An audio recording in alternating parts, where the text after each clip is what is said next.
मेरी बात सुनो। अब उस लड़की ने तुम्हें कॉल की और तुमने मुझे नहीं बताया तो मैं तुम्हें अपने हाथों से मार दूंगा।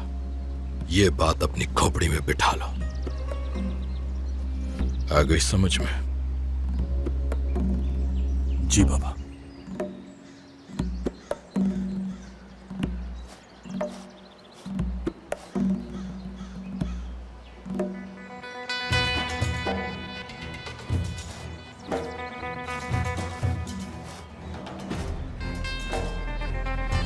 वैसे अब भी तुम मुझसे कुछ छुपा रहे हो, बताना चाहोगे?